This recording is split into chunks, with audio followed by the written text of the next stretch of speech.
Welcome into Flag for Discussion, episode 79 for Tuesday, May 12th. My name is Farbod Merkazi, back with Jace Hatfield. Jace, we're back together after what? It's only been like 2 episodes, but it feels like it's been too long. How are we doing? We're doing well. We had a fun time in Madison for the University of Wisconsin graduation. That was a good time. And we were hashing out before the show how it felt like your bachelor party was 2 weeks ago. Felt like we just got back, and it's been now over a month since we've gone on that trip, which is crazy. And then we got mine coming up here soon. Now we have both of our weddings in subsequent months. So we're doing good. We're getting through life. You can probably see by the bags under my eyes. It's been a busy roll at it, but we're giving it our best. Hey, this stretch of April to July, August is going to take a lot out of us, but it's also supposed to be the best 4 months of our lives. So the bags are going to be well worth it, my friend. But while we can for now, let's talk some college football. We got to talk about Dabo Swinney. Always. He kind of took shots at Notre Dame for no reason. Sometimes it's like, make sure your own house is clean before you take shots at the others. Jace has a game prepared for me. I'm not even going to preview that because I think you guys should all just wait to about 15 minutes into the show before we get there. Notre Dame, USC, they're talking about reviving their series, but should they? Have probably a hot take. I might sound a little bombastic about it, but at the same time, it's a long-standing tradition. Who knows? And then Brian Kelly uses AI. So we got a really fun show. Make sure you are following us on all social media. We're on Twitter at F4Discussion, TikTok at Flag 4 Discussion, Apple Podcasts, Spotify, wherever you get your podcasts at Flag for Discussion spelled out, on YouTube at Flag for Discussion spelled out. Jace, you do anything for Mother's Day? You were coming back from Madison, right? Yeah, we spent the morning with my soon-to-be mother-in-law. We were hanging out with her at the Airbnb. We had a very nice morning with breakfast, mimosas, all the good stuff. And then on the car ride back, me and my fiance gave my mom a call and talked to them as they were doing the same thing back at home, which is why my mom and my mother-in-law get along so. That's awesome. Yeah, so that's also the reason we are delayed one day. If you're normally used to our shows coming out on Mondays, we decided to push it back so we could at least do something with our families on Mother's Day, and obviously we had other things going on. Jace, before we get to the Dabo conversation, there's a couple mini things I want to run by you and just hear your take. Ryan Day's son committed to Northwestern. So I got a good story here. I'm at work and I got lunch just eating there by myself, and I'm scrolling on Instagram and I see like a Hayes Fawcett commitment thing, or I don't know if it was him, a graphic like that. It was Northwestern signed 6-foot quarterback Ryan Day. There's like no stars attached to it, and chooses Northwestern over like Purdue and other small Big Ten school. And I'm like, and the picture of him, he doesn't look very big. He doesn't look very intimidating. I was like, okay, this has to be Ryan Day's son. There's no way there's some like scrawny 6-foot high school kid choosing between these small schools. Sure enough, it was. Do you feel like, I feel like that's just, if you're Ryan Day, you're like, hey man, Northwestern's a great school. You'll get a great degree. You're never going to play at Ohio State. Go take a shot there. Hey, maybe if he develops in 2 years and he's actually a stud, then you can become a Buckeye. It's like it's a serious conversation though, because I'm going to be the first to admit I don't know what kind of football player this kid is, so I'm going to take like his odds at starting at Ohio State out. One, if you were good enough to play Ohio State, but your dad is the head coach, and here your dad is already vilified for losing very hard games, is that a spot you want to be at? I think that's the first thing that goes through my mind. The second thing that goes to my mind is if your dad is the head coach of the best or second best team, third best team in the conference, the team, like whatever on any given year, do you want to play for a team in his conference? Like, forget the fact that Northwestern is an excellent university. Like, take the academics out of it too. Do you want to play for a team where like at Thanksgiving is just going to be weird every year because your dad's just gonna hang that over you? Like, we beat you 70-3. That's the second thing that goes. Have you seen the movie Kicking and Screaming? That's a whole trope in there. It's a Will Ferrell, Mike Ditka's in it. It's a great comedy. That whole trope is in there. What is it like playing against your dad? Give that movie a watch when you get a chance. It's an all-time classic. I'm the worst with movies, by the way. You know this, but like in terms of overall movie watching, it was that I'm a sports guy first and foremost, so I just never really watched many movies growing up. So I'm catching up. But then the third thing I thought of with seeing Ryan Day's son committing to Northwestern is because we saw the picture of the family at a Northwestern official visit. How did they allow Ryan Day to be there? Do you think he was like taking photos of whiteboards and like trying to Of the snoop in on secrets? information? Yeah. I mean, no, I don't think he needs to get their Northwestern offensive game plan. Though their OC is Chip Kelly, who he just won a natty with, and his longtime mentor. It's actually like a really cool story. Like Chip Kelly mentored Ryan Day, hired him at a law place in New Hampshire. They stayed close buddies. Chip went to Oregon. Then Chip goes to Ohio State, wins a natty with him. Chip ends up at Northwestern, signs Ryan Day's son. So it's a cool family, familial connection there. But I for me, it's like if Curt Cignetti's kid was visiting Oregon, I don't know if I want Curt to be walking through like the sports like information department, like hearing about all the things that Oregon does and then going back to Indiana and saying, hey, we got to get that, you know? Yeah, that's true. I would, anything you're doing that's above and beyond, you would have to make a conscious effort to stop those operations and not let him get. Also, it is like, you are right. Northwestern is, no offense to Northwestern, but from a football standpoint, it is a tier or 2 or 3 or 4 or 5 or 6 or 7 below Ohio State. Whereas like Oregon and Indiana would be, up in those top 2 tiers together.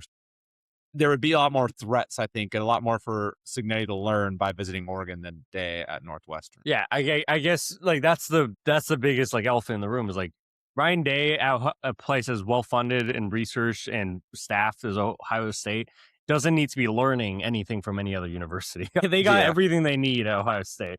All right, so that's the first topic that I want to run by you before we start. The second one, Gio Lopez, Wake Forest quarterback. You might remember him being the UNC quarterback last year. He transferred to Wake Forest and he was asked about his time. He goes, back at the other school, it felt like there's no air. Here, it's fun again. They're moving us in the right direction, energized, and guys are enjoying football. It's like fresh air. After that first game, it felt like getting through the day. You don't want to live like that, where you are up at night thinking about the next day. So, breaking news, playing for Bill Belichick sucks. And I think that a 30-year-old who is getting paid a lot of money has a lot easier time dealing with a Bill Belichick system than a 20, I guess Gio Lopez might be a little older, but 21, 22-year-old who probably has a different outlook on what they want out of their football career. And that's okay. That's not a fault to Gio Lopez. And that's also for all of you, including both of us, because we were on the same page, that were saying Bill Belichick wasn't going to work at UNC. Pat yourself on the back. Give yourself an award because you got this one right. I think this is exactly when everyone was like, hey man, in an era where young kids are getting paid millions of dollars and probably have a higher ego than they've ever had at this age, you probably can't run it like a military camp. I don't think it's going to go well. We all were kind of thinking that. And then now we got proof from their quarterback last year that was in fact case. It didn't look good on the field. And now it sounds like it wasn't really working in the locker room either. Well, it was also like for a program that boasted about we're going to be the NFL's 33rd team to not have any first rounders. I don't know how many draft picks they have, but I don't think they had any. To not have any NFL draft picks sure are the NFL's 33rd team. I don't know what that means. But one last thing before we move to the actual topics of the show. The thing that I still think Bill Belichick and them can make a good team there relative to their conference and to the country itself. But what feels so good about this is him and his GM Lombardi walked in and acted like they were smarter than everyone else in the room. Acted like there was no one smart in college football or as smart as them in evaluation or recruiting. It's like, oh, there's money and intelligent people everywhere. And you're not leaps and bounds ahead of everyone. Maybe you're doing some good things, but so far it hasn't been good. Now, they have Bobby Petrino in an OC trying to run a completely different offense than we've ever seen Belichick run. I don't know how it's going to look, but we'll see how year 2 Belichick goes. Let's stick in the ACC, though, Jace. Dabo Swinney. This guy goes on a radio show and kind of, I think, makes a fool of himself is wrong to say, but in talking about what went wrong last year and what's gone wrong the last couple of years, and overall it is is Clemson on the downswing, basically. Like Clemson was an above average program. Dabo made them a machine, made them a blue blood, won the national championship, and now are they on the downswing? And he responded saying, we're 3-1 against Ohio State, 4-2 against Notre Dame. Notre Dame has their own TV station. They make their own rules. They print their own money. They got a money machine in the backyard. For whatever reason, Dabo Swinney decided to drag Notre Dame for no reason, in this conversation. And he dragged Ohio State too. For me, it's Dan Patrick. We'll get to what he said. But for me, it's extra frustrating because it's not like Clemson is begging for resources, begging for finances. Like Clemson has the money. Clemson has the ability to compete at the top level for all these players. Maybe not Notre Dame money, but crying poor when you're at the top of the mountain or when you should be at the top of the mountain feels childish to me. I agree. And I also think that their issues the last couple of years seem to be pretty obvious of where it's coming from. I think his decision to not buy into overspending in NIL, his decision to not splurge in the transfer portal and really focus on recruiting kids who are willing to stay at Clemson for their careers, like those sacrifices and decisions he has made, I think we can all kind of clearly see the repercussions, which is just less wins. And just to kind of even support that commentary with some stats. So in 2021, that was when both the transfer portal had opened up. Now, granted, it was going to be the 2022 season was going to be the first year we really saw the impacts of the portal, but we knew about the rule starting the 2021 season. And that summer of 2021 was when NIL came into effect. So the 2021 season and beyond is the new era, if you want to call it that. And then let's go 2015 to 2020. It's when they flipped to, that's when like Dabo kind of just started taking over and Clemson really ramped up. From 2020 or 2015 to 2020, the pre-NIL era, Dabo and Clemson was 79-7. They had 4 national championship appearances, and 2 of those, numerous other accolades that I didn't list there, ACC championships, other big bowl wins. From 2021 until now, so this new era of college football, they're 47-20, 13 more losses since then. Their only bowl wins in this series is the Cheez-It Bowl and the Gator Bowl. And last year they went 7-6, despite having 9 players drafted, which was tied for 3rd most in the country. The stats don't lie. Do you agree with me on the fact that you think it was his lack of buy-in to the new era that caused this kind of downfall, or do you think there's more at play that I might be missing? This might be a bad analogy, but let's say you're like a world champion rock climber and you use all your limbs to climb the wall or the mountain or whatever. And then all of a sudden you're like, I'm going to stop using my left arm. Dabo Swinney cut off a form of player recruitment and program enhancement by just saying we're not going to utilize the transfer portal. Now, he's gone back on that a little bit, but he's still not at the level of like most other major P4 programs. And what that does in the long run is when you are a program losing transfers and then you're not recruiting at the same level to replace those guys. And then at the same time, it's very okay to be a program like Ohio State, like Oregon, like Georgia, where you recruit elite and you use the transfer portal for specific holes. Either those are holes you have in your roster. I need another linebacker, or it's like, shit, the best linebacker in the country is in the portal. We're going to go upgrade that room. Like for programs that utilize the portal decisively, like the best programs in the country, they're able to enhance their team at a level that like Dabo was just refusing to. Now, I think there's other reasons. There's like staffing reasons. There's coordinator reasons that they have taken a fall, but the blame lies solely on the man that like builds the roster, builds the team. And he cut off an arm or a leg. I know that analogy might have been wrong or bad, but he legitimately cut off a leg of like program building. And that was his active decision. It wasn't like they were going in the portal and choosing not to take part in it. He was choosing, going in the portal, taking part in the portal, and striking out on guys. He was actively choosing not to take part in the portal. I agree. And your sentiment and your analogy still stands. Since that, so that came out, the Dan Patrick response to that, which we'll get into here in a minute, came out 5 days ago. Later, yeah, it was a phenomenal response, and we'll dive in. Later that day, Josh Pate sits down with Dabo Swinney, and he kind of alludes to it was one of those interviews where Pate probably asked 4 to 6 questions total in the whole hour-long interview, but Dabo probably answered 2,000 questions, just kind of like he just kept going and going. You could tell Pate was alluding to this scenario and this conversation, and you could tell Dabo didn't really want to talk a lot about it, but he also was like trying to a little bit more of a PR recovery. And I'll speak to Dabo a little bit here, or like give him a little bit of a benefit in that I respect the fact that he believes what he believes about NIL in the portal. And I respect that he says it's bad for the sport. In the long run, it's bad for these kids. And I still want to run my program my way. I want to stick to my guns. I respect that. I think that is like something that you would do if you have a lot of integrity. And I respect him as a man for that. Fortunately, respect and integrity does not equal wins in modern day college football.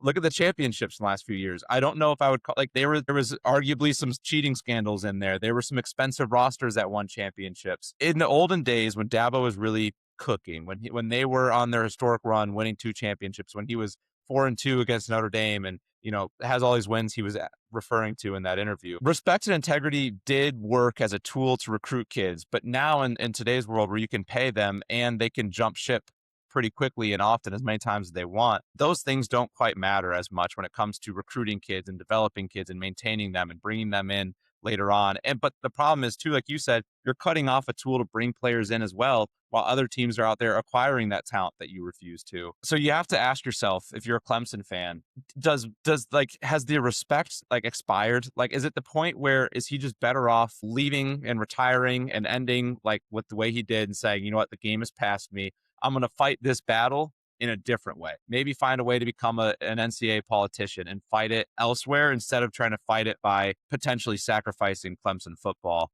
I'm curious to hear what you think about, what does this mean for his legacy, for how people view him, when does he call it? So there's a lot there. First of all, no one's calling Jim Harbaugh a principled man. Being principled is something you can respect, but it doesn't win ball games at all times. What a lot of college football coaches want to be is never taking advantage of a coach or another program or another resource.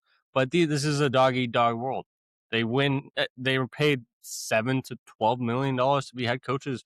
Dabo's paid amongst the highest in the country. You got to go win games. And Dabo Swinney, Dan Patrick said it. You had 9 guys drafted this year, and you won 7 games. You had 2 more guys drafted to the NFL draft that were good enough to play at the next level, but you won 7 games in the ACC. For me, there's a big difference in as a coach. Here's the only part of this that I can see Dabo's side. Going into this past year, you and I both chose Clemson to win the national title. Bad pick. I'll put hand up right there. Bad pick. But going into this past year, after the year they had before with K. Klubnik making a playoff run, their roster was locked and loaded. Their roster was stacked. That was the type of roster you go and add the next best guy from the portal. But that roster was together for 4 years. You don't necessarily need, you were expecting Peter Woods and that D-line to be elite. You don't exactly need to go and get a bunch of, for lack of a better term, strangers to add to any room in your team that might mess up chemistry if you are happy, comfortable with your own talent. That part's fine. The part that I think is confusing me about Dabo, and you got to give me a second here. So you can, to some degree, ignore the transfer portal, but you can't do this. So in 2017, Clemson was the 19th best recruiting team in the country. Not elite, but top 20. 2018, they were 6th best. And this is through those national championship years. 2019, they had the 14th best recruiting class. 20, like I said, this might take a second because I should have prepared this before. In 20, they had the 2nd best recruiting class in the country. Hey, Klubnik, I think, was part of 21. They were, if it wants to load, 2021, they were 5th best in the country. Where were they in 2024? They were 31st. Where were they this past year? Let me keep scrolling. I'm going to keep scrolling. Just going to keep scrolling. 31st again. So you can cut off an arm or a leg to your recruiting pipeline. That's not acceptable, but it makes sense if you truly believe in your process. But your process is also going to get the best of the best in the country to join your team. And you first isn't bad by Cal standards. It's pretty good by Cal standards. It's pretty good by NC State standards. But for Clemson, where Dabo had built them to, if you're not going to honor the portal, you have to honor recruiting. You're not honoring either of them. And that's one of the reasons, it's not hard to understand. Their talent level has gone down comparatively and relatively to the rest of the country. Now, sorry, I know I'm blabbering now, but on the legacy front, I'm not a believer that legacy without scandal, without you going to prison, without you doing something terrible, I'm not a believer the legacy can go down. Because what are people going to say in 20 years about Dabo Swinney? National championship winning head coach, one of the best coaches to ever do it. He took a Clemson team that was a really good, above average program, but had never gotten over the hump to becoming one of the best programs in the country year in and year out. That's the only reason, Jace, you and I are having this discussion about Dabo Swinney right now is because he built them to that point. If he just built a traditional Clemson team, won 9-10 games, Some years won 11, but averaged 8 to 10. It would be like another downswing for them. It wouldn't be this interesting for a 25-minute segment. So I don't know if his legacy can go down, but it might go down with a bittersweet ending. That's a great way to put it. And I'll give him a suggestion if he wants to maybe even swing this legacy up a little bit more than what you just mentioned, what we're going to remember with his national championship teams and some of the talent that he developed there. If he comes out and holds himself accountable, and again, I encourage our listeners to watch the Josh Pate interview. That's gotten way less buzz because Dabo is much more likable and respectful in that, so it's just not going to hit the media as hard. Give it a listen. I think he does a better job of explaining himself. I still agree with Dan Patrick. Throwing Notre Dame under the bus kind of out of the blue is not the solution to you maybe being broke, if that's what you were trying to say originally. Like, sorry, Marcus Freeman adapted well. Like, that was the wrong call. And if he was to come out and say, I had an old school way of thinking, unfortunately, the game has moved on to a world where in order to have success, you have to adapt or you have to have a new era of thinking. That's not who I am.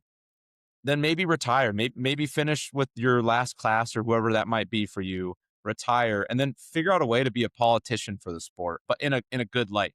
Try to be the voice in the sport that is pushing for regulations with NIL and regulations with the portal and creating some atmosphere where schools and coaches feel like they have continuity and they have student athletes at their schools, but where athletes still feel like they are being properly compensated for the money that is generated due to their efforts. Because as much as I like to talk down on these things, you do have to remember, like, if it weren't for these kids, there are billions of dollars that would not get moved around if these kids didn't play football. So I do want to find that middle ground, and someone like Dabo Swinney could be that voice of reason in the sport. And that's an alternative way that is not going 7-6 with 9 draftees to carry on a legacy. That's something he can do outside of being a coach for Clemson football. Now, just sticking with Clemson itself for a second, Dabo is still a hell of a coach. He can turn it around. One of the reasons, like, Brent Venables left, the defense took a hit. He hired from within, didn't work out. Offense, same thing. He hired from within when their OC left, longtime OC left. They took a hit because instead of going out, you know my feeling about interim guys or hiring from within, unless you have like scoured the landscape and the best guy is the guy you have in your quarterback's room. He hired from within for OC and DC. Didn't work out. He goes and hires Garrett Riley, Lincoln Riley's brother. Didn't work out. Worked out. Didn't work out. So now he's trying again with a new OC. His DC Tom Allen didn't really work out last year. We'll see how it goes this year. Staffing's been part of the problem. They didn't just gel much there. For this year, it feels like a bit of a make or break for me, for Dabo. Like, I don't think this is a coach that can be fired by Clemson, especially. But the last couple of years, you remember I forget what it was, like Dan from, I don't know, whatever city. There was a radio call to his coach's show where he like blasted a caller for being frustrated about Clemson football a couple of years ago. And then last year, after multiple losses, he basically said, if they don't want me here, I'm gonna go coach somewhere else right after this. And I'm gonna go try to win a national championship my way there. Like, it feels like instead of taking the obvious road of like your players, your fan base is frustrated at your actions as head coach and your performance as a team, he's taken like the low road and like gotten defensive. So that's the only chance, I think, if like he loses favor completely. But I don't think he can be fired. This year will mean a lot. If they go 7-6 again, it might be time for a mutual parting of ways. If they all of a sudden go 10-3, 10-2, are in the playoff hunt, and Dabo looks like he's revived some of the energy there, oh, he's gonna be back. He's gonna be back until he chooses not to be. Yeah, he's such a polarizing figure. He has his moments like on the Pate interview where he gets a chance to explain, his outlook on the sport and what he wants to see. And you hear that and you're like, man, I really like where his head's at. It's really hard to not like the guy. But then to your point, when push comes to shove and the emotions get high, he does kind of get into that more whiny kind of coming at people, like what he did with Notre Dame and what he's done in those clips that you were talking about. And then that's the opposite end of it, where you're like, really, man? Like, and if I'm a Clemson fan, I have to imagine they didn't love to hear the commentary he had recently. On the flip side, you have to love the 2 national championships and all the success he's given you. But then you also have to, rightfully so, be a little bit annoyed by a 7-6 year that was supposed to be your year where you were a top 3 team going into the season. You went 7-6, 9 players drafted, and you just talked about the recruiting rankings they've had recently. It's not like Clemson right now is sitting on a pool of 5 stars and next year's the most talented roster of his career. This is going to be one of the least talented rosters of his career, and they didn't do a lot in the portal to supplement that. And it's not like you said, there's a 31st ranked freshman class. That tells me there's not a lot of true freshmen that are going to come in and be big time playmakers in the ACC. The work is going to be cut out for him. It'll be very interesting to see how he navigates this next season. And like you said, what does that mean for his future at Clemson? Is that a mutual parting of ways? Do they try to figure something out? Do they have the stones that, or maybe it's a bad idea anyways, but to lay him off, to fire him? And I would be very interested to hear from Clemson fans where they stand on Dabo Swinney, given everything he's given you. But rightfully so, I could see if you don't have a lot of confidence in the direction of Clemson football with him. So theoretically, the Clemson, I agree with you.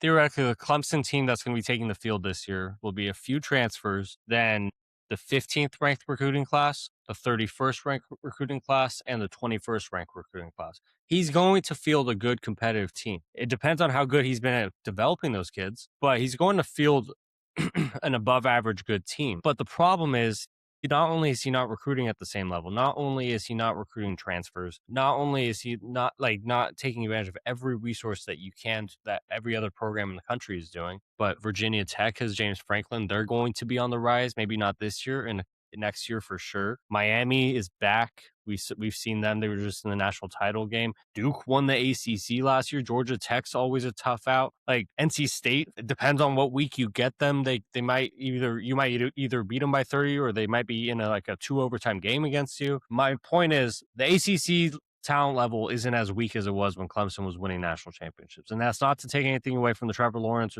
or Deshaun Watson teams, but that's, instead of continuing to elevate your talent pool, you have come down to the level of a lot of the other teams in your conference. Unless you have anything else, I'm going to pass the ball over to you so we can get going with our game. Let's do it. Yeah, we've gone 30 minutes here, so I think we could move on over. All right, I got a little bit of a game for Farbod here. So I want you to build me a national championship team for the 2027 season alone. There's going to be a little bit of a catch. I've got a bunch of categories here I'm going to lay out for you. And in each category, I have a $4 option, a $3 option, a $2 option, and a $1 option. The hype / general feeling of the position, $4 is going to be ideally the best, $1 ideally the lowest. I have $17 to field a roster. You're going to have to field 1 head coach, 1 quarterback, 1 running back, 1 wide receiver, 1 tight end, 1 O-line, and 1 defense. So you have 7 positions, you have $17, and you need to provide me a national championship team for the 2027 season. I'm going to go through each category and break down the options, and then we can go through one by one after I do that. Let's do it. Start with the head coach, probably the most important position group here. At $4, we have Mr. National Championship Curt Cignetti. At $3, we have Mike Elko. At $2, we have Kyle Whittingham. And at $1, we have Kalani Sitake. At the quarterback position, we go Julian Sayin at $4. We go Arch Manning for $3, Aiden Mayava for $2, Damon Williams for $1. Running backs, we go Kawan Lacey for $4, Mark Fletcher for $3, Hollywood for $2, Hollywood Smothers for $2, and Jaden Baugh for $1. I'm realizing if you're listening, this could be much more tedious to listen to, so I'm going to stop at the first 3. Let you give me some feedback here. So I have a couple questions. If I select one as I'm doing the math, does that lock it in? Or can I go back and be like, no, I want this guy instead and that guy? Like if I say I want Curt Cignetti, does that lock the... Okay. Let's say lock it in, and then we'll do the discourse of let's go back and mix it around. Also, for QBs, did you purposely put, the 2 quarterbacks that I would struggle to pick at 1 and 2, so I don't pick them? Because they're excellent quarterbacks, but do I want the Washington or USC quarterback? I don't know. So this is a test of how much you hate these guys versus how much you want to build a true 2027 title. Well, I don't know if I hate any of these guys, but the logos they represent might have a little distaste for them. All right, I have my first pick that you can lock in. All right, offensive line of the Farbod draft. Ooh, yeah. By the way, I like this. As a kid that wanted to be a GM, this is a dream. Offensive line, I'm going for the gusto. Give me Notre Dame. So your options are $4 Notre Dame, $3 USC, $2 Iowa, which is crazy low for Iowa now that I'm thinking about it. $1 for Cincinnati. I'm still going to lock in Notre Dame for now, but that number, that $2 Iowa number is kind of crazy. Yeah, the $4 Notre Dame, they're going to have multiple first-round draft picks start on their offensive line this year. They have a great combination of returning elite production and both tackle positions and then the interior O-line. And then the guys filling in the roles they just lost are all high recruits that committed to Notre Dame day one and have stuck with the program. Notre Dame just constantly develops O-linemen, so it's safe to assume that's going to be elite. It was normally very high. They get the $2 option. They bring back a really good left tackle and center, but they have to replace the other three. They did so through the portal or through not highly rated guys filling in positions. We'll see how that pans out for them. But Notre Dame, surefire top 3 offensive line in the country. I think it's smart to lock that. So now with my offensive line being fully set there, you're not touching my quarterback. I love all the quarterback options. So I'm going to honestly think about maybe making that one of my last picks, or maybe a soon one. But defense, you have Indiana at 4. Oregon is ranked at 3. Oregon's returning their entire defensive line. They have those elite defensive backs that were true freshmen last year, Iffy and McKinney. And they have a new DC, so we'll see how that fills in. But Oregon's going to be a really good option at number 3. I cannot believe though the $1 and $2 options. This is like an embarrassment of riches right now. You're giving me a option for Kirby Smart's defensive line. Granted, last year their defensive line was good against the run, terrible getting to the quarterback. They could not sack the quarterback for their life. But if I were willing to make a bet on is a Kirby Smart defensive line going to be good or not, I'll probably take the good. Now, you could take the bad, but I'll probably take the good. So $2, give me Georgia. Now, the $1 option is really interesting. You have Tennessee with Jim Knowles' defense. Tennessee, obviously, they have lost a bunch of big pieces that they've had in the last couple of years on defense. Man, Jim Knowles can coach an offense. That is an intriguing $1 option, too. Yeah, he brought Chaz Coleman with him from Penn State, plus a lot of other highly rated recruits and like just top end talent from Penn State to Tennessee. And Josh Heupel, as much as we've all known him as an offensive mind, his ability to recruit, develop, and find defensive talent is like, it's not talked about enough. He's one of the best in the country at all 3 of those things, but he's just such an offensive mind that like he's always judged, rightfully so, by his offense. We just kind of forget that he's always got these good defenses, and you pair that with Jim Knowles, Chaz Coleman, and some of the other players. It's the most question marks because there's the most new pieces, but it also has a really high ceiling. That could be a top end defense. It's not even an argument that during the Joe Milton year and during the Nico Iamaleava freshman year, the defense is the reason they won so many games. The quarterback and the offense was spotty. The defense was the reason they were in games and were able to give their offense enough opportunities to come back and eventually take the lead, win games. Nico's year, the offense was lined up great. He was missing guys. The defense gave him a shot. They were in the playoff that year.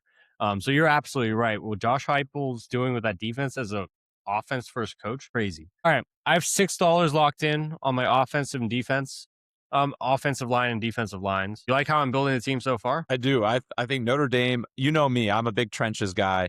Love Notre Dame. And then defense, Indiana and Oregon, I think you could not. Honestly, all 4 of the defenses I thought you could give me a very solid argument for. Georgia defense, like you said, it's Kirby. The secondary, it was really young last year. You hope it makes that next step. You just better hope you don't see Trinidad, man. Otherwise, you got to stop it. All right. So that is the worry. But at the same time, like it's a Kirby Smart defense. So we'll see how after a down-ish year for them on defense, how that breaks out.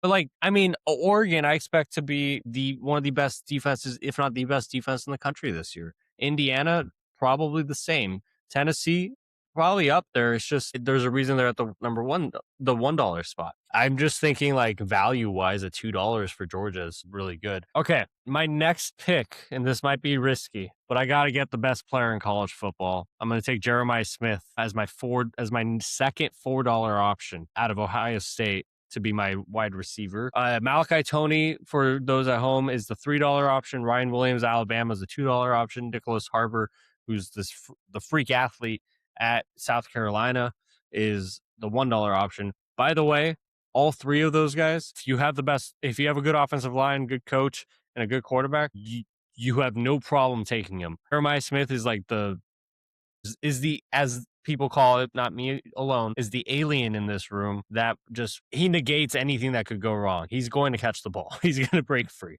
So that's $10 now. All right. I like that pick. I had fun with the wide receiver room. Ryan Williams at $2, it seemed like a low ceiling, high ceiling, low floor play. Like he could really go either way for you. Same with Nick Harbor. Yeah. And then, Tony just felt like he's really good, but Jeremiah Smith, it can do what Tony can do with the size and, with the next level elite NFL size already. Yeah, your quarterback's living free with Jeremiah Smith and Notre Dame. Yeah. Tight end. So you got a bunch of great options. Do you wanna list them out? I've realized I've been saying names before. Yeah, go for it.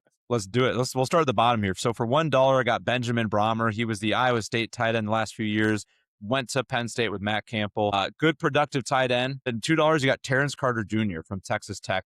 Very solid tight end, a great receiving option. Kind of that gritty possession guy if you're a college football 26 player.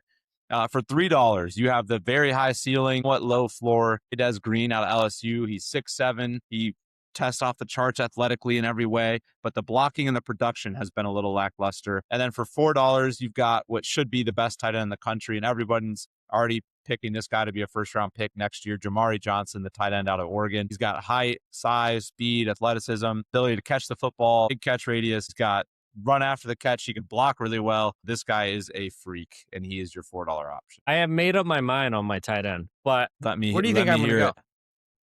No, I want you to guess. So, I like this. So right now you've spent $10. You've got 4 positions. You've got $7 to fill them out. I think you'll go cheaper for quarterback, which is going to leave you with like 5 to 6 for the other 3. I think you are going to go Terrence Carter Jr. out of Texas Tech. Good guess. I think, you know what they say about those Iowa State, Iowa tight ends? They're just productive. I like it. They block their ass off. They're productive, and now he's going to Penn State. Fits that mold to a T. Matt Campbell offense. If I have Jeremiah Smith next to him and the Notre Dame offensive line, this guy's about to be the best tight end in the country, and I'm only getting him for $1. So, by the way, he was awesome. Yeah, he's very good. The tight ends this year are great. Yeah, he's 6'7", 252. And then statistically, doesn't jump out of the, he had just under 500 yards last year and 6 touchdowns. But that was a little bit of a down year for Iowa State that I think impeded him more than anything about his talent or ability. Exactly. So I might be committing a cardinal sin of not looking at quarterback yet.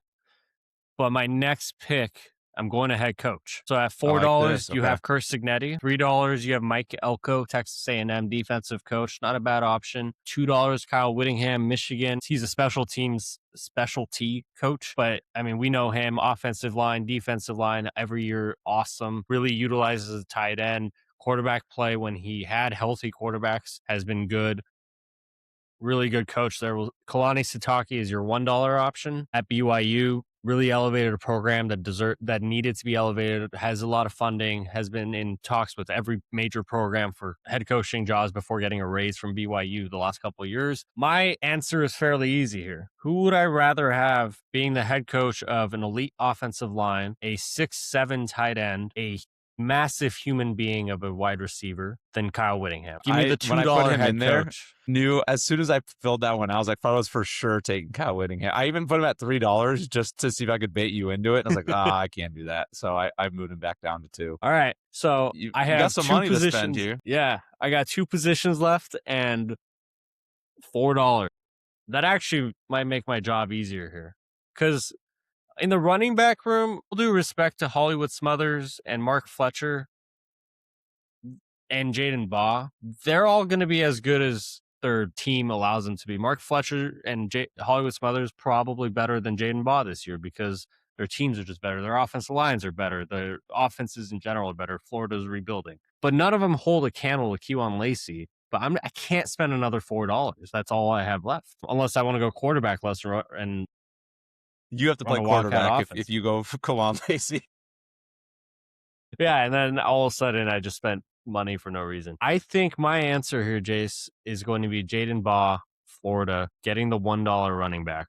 Because to me, it's not, all due respect, like I said, to Smothers and Fletcher, the difference isn't that crazy. And that sets me up for my quarterback of whatever team I am to be. I didn't plan this, guys. I didn't do this in advance. But I took Arch Manning, $3 quarterback. The $4 option was Julian Sayin out of Ohio State. Went to the same high school as my fiance, not same time, but like same high school. Arch Manning at Texas, Jaden Maiava, USC, Damon Williams, Washington. I was fully preparing in my head, like to mentally prepare myself to take the Washington quarterback or the USC quarterback. Because by the way, Damon Williams, minus him being sued this year by his own program, if he had Jeremiah Smith, the Notre Dame offensive line, and a good head coach, do you realize how much damage he could actually do? Like Damon Williams could do a lot of damage. Jaden Maiava, we know he's a great quarterback, but now Arch Manning with this whole system, I think this is a beautiful game, beautiful team that I have built here. I think so too. For our viewers, this is the team, and then I have a question for you all. Kyle Whittingham is his head coach. He's got Arch Manning being protected by the Notre Dame O-line. He's got Jaden Baugh, Jeremiah Smith, and Ben Brahmer as his weapons to help him out. And he's got a Georgia defense to try and stop the opposing offenses. Does this team win the 2027 national championship? Let us know. Farbod, I actually really like this team. Obviously, as you can imagine, when I was putting this together, I was coming up with like any combination possible to make sure I didn't have anything that was too overpowered or anything like that. After I'd made this, I'd plugged it into AI and had it like, what would you pick? And have it go through like teams. I think I like yours more than any of the responses it gave me. Now that we've finished this though, Nice. Are there any changes you want to make, or do you feel like you are happy with this and you want to stay with it? Because I got a lot of what I wanted, I'm pretty happy with what I got. I think this team's good enough to go down $1 to Tennessee defense, but I don't need that. I think this team I think Iowa, this isn't a slight to Notre Dame. I think Iowa being $2 is super cheap. So I would honestly even look at that. But no, dude, my quarterback's Arch Manning, led by Kyle Whittingham, who's going to always have a great special teams, going to always have a good offensive line, especially when you have the Notre Dame group in there. Going to always have a good defensive line. He utilizes his tight ends better, like Dalton Kincaid, all the guys he's had at Utah over the years, better than any other program realistically in the country. I'm happy with my team. I think most people would look at it and be like, you didn't take quarterback first. And I was like, but like all 4 quarterbacks I'd be happy with. So I was like, can I get as much talent and weapons and protection around them as I can? I agree. With college football, if you've got talent around a quarterback, they can produce at a pretty high level. I really like it. I think the other direction that people might look at this and think to go would be sacrificing Jeremiah Smith to either upgrade the defensive side of things or maybe the tight end. I know there are some people who, between Jamari Johnson and Trey'Dez Green, think that could be a big enough jump, but I'm with you. I think Kyle Whittingham's the type of coach that can use Ben Brahmer almost better than he would use those other 2 guys, just in terms of how he uses his schemes, like Dalton Kincaid type wide receiver. And honestly, it's what Arch Manning is most used to with like Gunnar Helm last year or 2 years ago, and then Jack Endries last year. I feel like they kind of have similar play styles and size to Ben Brahmer. So he would be used to it. And hey, for the first time in Arch Manning's career, he'd have a run game. So we'll see what that looks like. He could be a Heisman favorite with that. Yep. Yeah. That was fun being a GM. We should put that out. Let us know at home what you would have done. I know we kind of bounced all over the place. I didn't go in order of the positions, so that might have been infuriating for Jace. I'm trying to keep track of it, but that's how my brain works. And I think you build teams from within. Honestly, in college football, realistically, you need an elite quarterback to do elite things. But with all due respect to JJ McCarthy, or I know Fernando Mendoza went 1, but before this past year, no one had him pegged going in the first round even. Joe Burrow is one of the exceptions. But like the national championship winning quarterbacks, Stetson Bennett, they won the championship because they made really good plays, smart plays. They didn't get hurt. Not that they didn't get hurt. They didn't turn the ball over. They didn't hurt their team. And they really found a way to take advantage of all of the skill talent around them. Stetson Bennett had Brock Bowers and Ladd McConkey. They had that really good defense. To win in college football, like to win the NFL, you need an elite quarterback. You have to have a quarterback. Even if it's not an elite, you need a franchise quarterback. To win in college football, you need a good quarterback, but you need all the pieces around him too. It's almost like the most complete teams tend to do it. And I know it's easy to say hindsight in championships, but I mean, if you go into every playoff, you can kind of scan the field and there's teams that have flashy names. There's teams that have the star quarterback, but almost every national or every playoff and national championship team, if you just scan the field and pick the most complete team, in your opinion, that's the team that usually comes out. Whereas in the NFL, that does happen. The Eagles, I would argue, were the most complete team last couple of years. But there's also been a few years where the or the Super Bowl champion was like when the Chiefs had a crazy firepower offense, and it was just the defense was solid, but they didn't need to rely on that. They didn't need to be so complete because they had the high end talent. Or some of those Patriots teams, they had such elite defenses, and then they had just a great quarterback in Brady, and that combination was enough to where as long as Brady's scoring 20 points in a game, they're going to win. So college football, you do need to be complete, and the most complete teams tend to win. I think you've succeeded in making. I mean, I don't want to bash Fernando Mendoza because I think he was clearly the best quarterback in the country this year, and I hope he has a really good NFL career. But Will Howard, JJ McCarthy, Stetson Bennett, who, I mean, if you want to go even before that, like we've probably gone until Joe Burrow in 2019, Mac Jones in 2020, but he's not elite. Like Joe Burrow in 2019 was the last, like, that's not only a franchise NFL quarterback, but he also has the best team around him in college football. Like it hasn't taken everything to win a national championship at the quarterback position. But I was like, okay, Jeremiah Smith and the best offensive line. Yeah, give me that. And a coach that can put it all together. All right. Real quick, Jace, we'll try to put a graphic out of all of this on our socials, Twitter, TikTok, whatever we have for that. I want to have one more conversation with you before we wrap it up. USC and Notre Dame are reportedly looking at resuming their rivalry series, the series that they ended up not coming to terms in extending. Basically, the report that came out today was they're in active talks to resume. It seems like Notre Dame is willing to have the conversation of, yes, we will have the game be held earlier in the season. That used to be a sticking point of this, like, of their original discussions about extending this series. We had a pretty lengthy several conversations about it when they were thinking of canceling the series, right? Or when it seemed like USC didn't want to do it. Overall, now that the series is gone, but it sounds like they're kind of bring it back. What are your thoughts on it? Because this is a series, and I know I'm like slowing down here, but this is a series that before, like since World War II, what was the stat?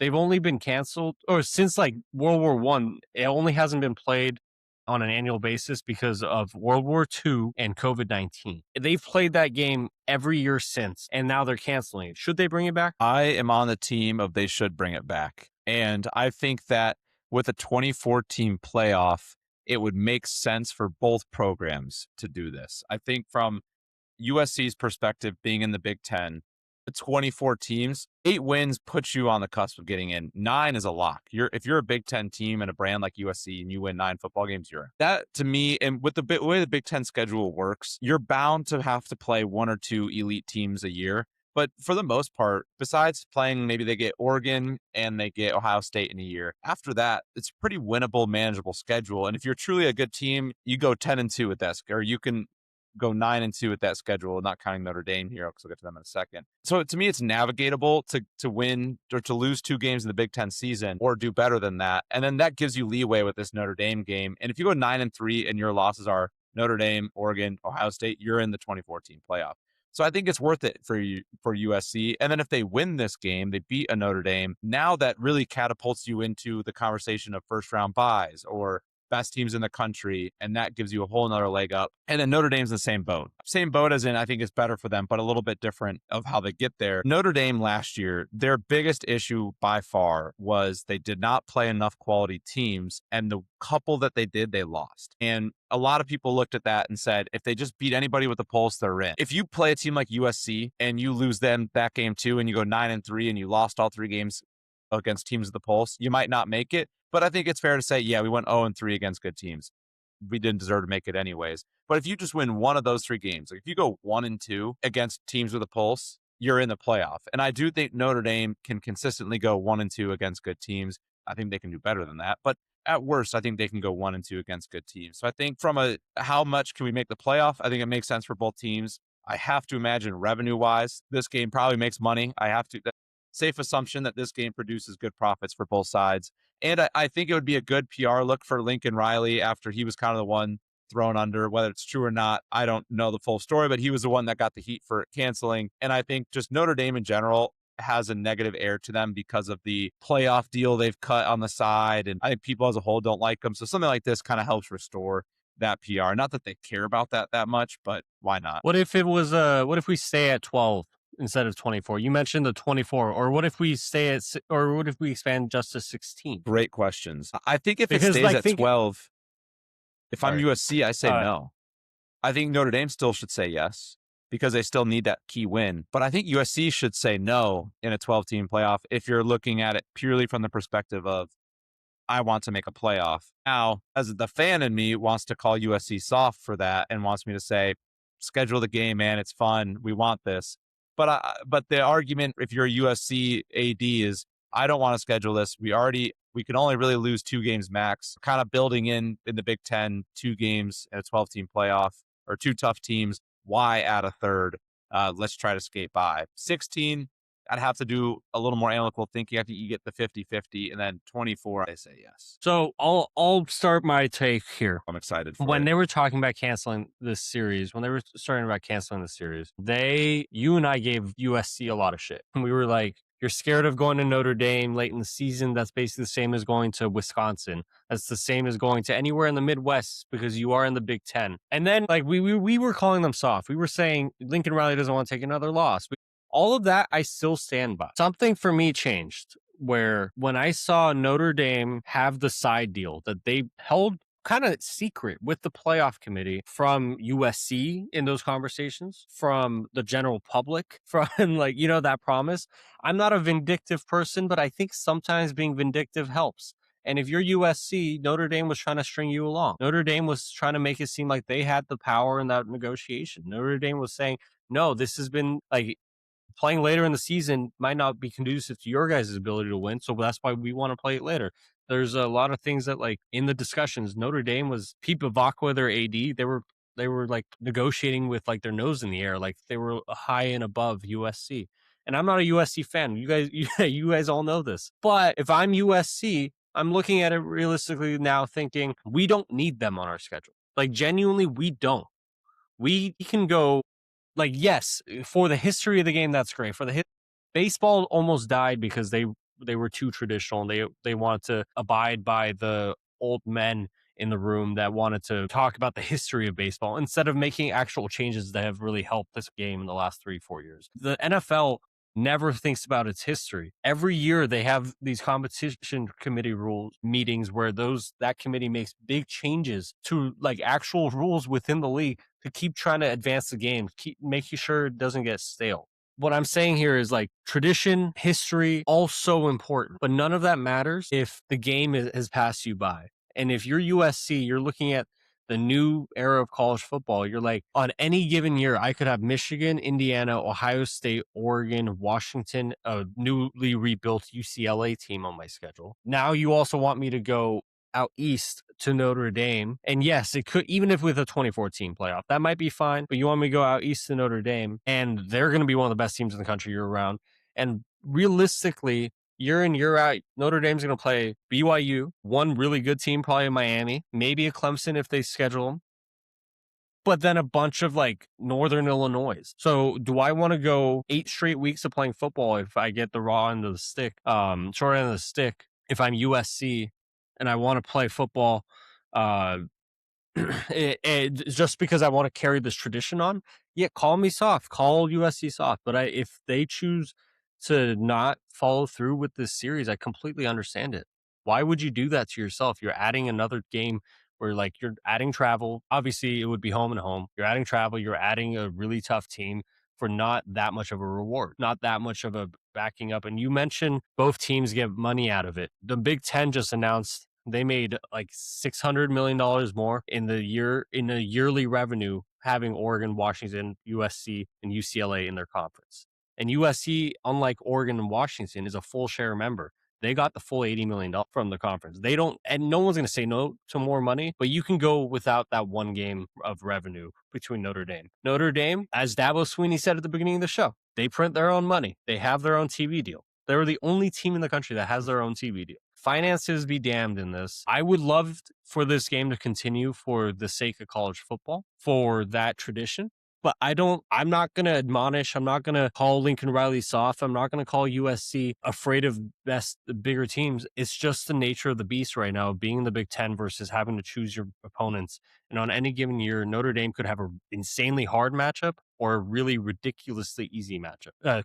I agree with your take, or I like your take a lot. And in a silo, I completely agree with your take. My only fear with the mentality of doing what makes sense for your program and thinking that route is then everybody can take that mentality and then we lose the non-con. And then the non-con becomes just destroying cupcakes because everybody gets too scared. And I don't want to live in a world where everyone just has the mentality of let's screw the non-conference. There's no point of risking it. Everyone schedule cupcakes. I want those games to at least have some bearing. I like when teams continue to play decent squads. Like this year, we're going to get a couple, like Michigan, Oklahoma are going to play again. I believe in a few years, they schedule something with Texas. I think Texas and Ohio State have a game coming up again. Oregon, Oklahoma State's going to mean something this year with the Mean Green moving up to the Pokes there. Yeah. I like when the non-con games have meaning and they're fun. Adds to the level of excitement that the sport offers. It's a really good way to measure up and say, hey, like, okay, well, 4th place in the SEC and 4th place in the ACC played, and the SEC team won by 30. That's a good measuring stick. And so when we start accepting the mentality that, oh, it's okay to cancel the non-con because it's better for your team, it makes me nervous about what it means for the sport. But with all of that said, you are correct in that at the end of the day, when you're a football program, you don't care about what Jace Hatfield thinks about your school. You care about what makes money and what puts you in the playoff. And if you're USC, you are right that not scheduling Notre Dame, you still make a crap ton of money, and that potentially helps you be put in a playoff. In a 24-team scenario, I think they could probably go without the game and have a great chance at the playoff. They could go with the game and have a great chance. And I do think it's true that Notre Dame needs this a little more than USC. I do think the USC insulation with the Big Ten does give them a leg up in terms of they're going to play tougher competition on average. They're going to play higher end competition on average. They're going to have better quality wins and probably better quality losses. So for Notre Dame, it is a little bit more of a flagship situation. And if you're USC, it'd be kind of interesting. Maybe try and use that to your advantage. Maybe try to get some 100% cut of the deal that's a little bit more favorable toward you. Or hey, you got every 10 years 6 in the Coliseum, 4 in South Bend. So something. I don't think they'd ever agree to that, but you have a leg up, and I think you should try and use that if you can. So this isn't meant to be a shot at you, but I thought this was a funny wording, and I'll react to both sides of your take. When you brought up your conference, you're nervous about losing non-con, you started it by saying you're doing what's best for your program. So if you're doing what's best for your program, that's the right decision to make. It might suck for college football, but that's the right decision to make. Regardless, in dog-eat-dog world, NILs around, transfer portal, what's his name? The Ole Miss head coach is just stealing a Clemson kid while he's in class after already committing to Clemson and enrolling in classes. No one cares about other programs. All that matters is, can I get butts and seats? Can I get season tickets? Can I get advertising dollars? Can I get marketing and activations happening at my stadium? Can I get famous, like the best of the best players to come here? Can I get my collective filled out? Not playing Notre Dame is not going to hurt as much, because if I want a kid from the Midwest, before I had to tell them, oh, we're going to go play Notre Dame once a year, your parents can come out. Now we play in the Big Ten. We're going to go to Wisconsin. We're going to go to Michigan. We're going to go to Iowa. We're going to go, like, your parents can go to any of those. It doesn't have to be like make the South Bend trip. Like once again, for the sake of college football, I'd love to see the series continue because I love the series. I love seeing these two teams match up. And you're absolutely right. The non-con is so much fun because you love seeing how conferences match up with one another. You love seeing how, honestly, as an Oregon fan, I love seeing Oklahoma State on the schedule, not because I think it's an easy win this year, but like, it's a team you don't see. And then now it gives Oregon fans a chance to go to Stillwater, which is probably the once in a generation trip that Oregon fans all of a sudden will able to get to do this year. Last year, Stillwater, Oklahoma State fans got to come out to Eugene, which they probably never been to. So the death of the non-con might be here or might be coming. It sucks. Hopefully the committee continues to show the world that, like, if you schedule tough, we'll reward you, or we won't penalize you. Like, if you lose to Ohio State and you're Texas, we're not going to penalize you like you lost to Washington in your non-con, right? So if the committee does that, the non-con will be here to stay. And teams won't be as scared to schedule tough opponents because you're right, the non-con's so much fun.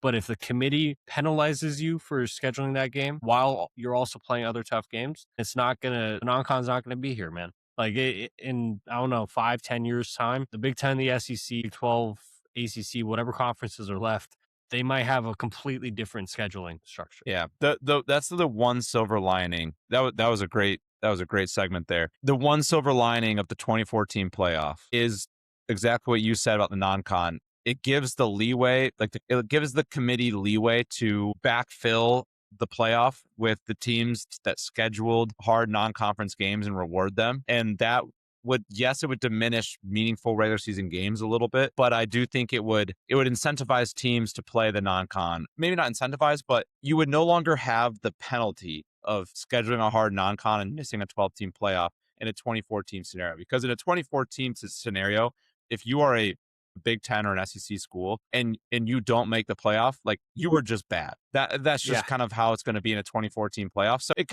allows you to have a little fun in the non-conference. If you're Ohio State and Texas and we're both going to win 10 conference, we're both going to go 10-2 at worst, might as well schedule this game. Winner, it was probably the number 1 overall seed in the tournament, and the loser probably ends up at 4. Let's do it. It sounds fun. It gives USC and Notre Dame a little more leeway to say, hey, it's good for the sport. I think we can both of our programs are good enough to handle this. Let's do it. In a 12-team scenario, you have to get a little bit more stingy, a little bit more selfish, and then that's when you get the tougher decisions. So, not saying I'm a 24-team playoff believer. Trust me, that's a conversation Farbod and I will hash out later on as the off season goes. But if you want to find some silver lining in it, this could be a good result. Yeah. Bottom line for me, if you're USC and Notre Dame, I hope you continue your series. But Jace, you know this, but I think I might be coming off as a Notre Dame hater. I'm not. I genuinely enjoy Marcus Freeman and what he has built. I genuinely root for them a lot of times. I'm not trying to sound like a Notre Dame hater, but when you can be vindictive, USC, try to. I hope you continue the series, but I hope you try to squeeze as much as you can out of this deal. Because, I hope you sign the deal and say, okay, week 3 we'll play. Whether it's in South Bend or USC or in Southern California, let's play. It'll be good for college football. It'll be good for both of our resumes. And no one, let's say USC on any given year goes 9-3 and Oregon goes 10-2, but Oregon played cupcakes all year and they just got lucked out with a really easy conference schedule and then had nobody's in non-con. That should give USC the leg up over Oregon or over Ohio State if Ohio State's in that boat, because USC scheduled Notre Dame, even if Notre Dame beat them. I hope the series continues. I kind of want to see drama play out. I'm rooting for that more than anything. All right. It's been a hell of a show. Talked Dabo Swinney, talked Ryan Day's son, comedian Northwestern. We've talked Chip Kelly. We've talked I built a team. What else did we talk about? We talked Notre Dame, USC. The only thing we didn't talk about, Gio Lopez, yeah. The only thing we didn't talk about is Brian Kelly using AI for coaching interviews, but that might be a conversation down the road. Maybe we'll make that one of our pre-record that and do one of our wedding day podcasts, release that and be like, what did Brian Kelly look up? And we just try to have fun. I was gonna say, what do you think the first ChatGPT search was? I don't want to know. Whatever he was searching on there at first. I got fired. I have $54 million. How do I use this? We will get back and we'll do a Brian Kelly conversation at some point on AI. I'm sure that story's got legs for the summer, especially if nothing's going on at that point. But for now, we had plenty to talk about. Thank you so much for listening. Make sure you are check us out on socials at F4 Discussion on Twitter, at Flag, the number 4 Discussion on TikTok. We're on Apple Podcasts, Spotify, wherever you get your podcasts, at Flag for Discussion spelled out. We're on YouTube at Flag for Discussion spelled out. And also follow us on our own socials. We're there. We're semi-active sometimes, but I don't need to give those handles out. If you know, you know, that kind of thing. It's good to have you back, Jace. Happy belated Mother's Day to everybody I hope you celebrated. I hope everyone celebrated. Thank you so much for listening. From myself, Farbod Merkazi, my lovely partner, Jace Hatfield, this has been Flagged for Discussion.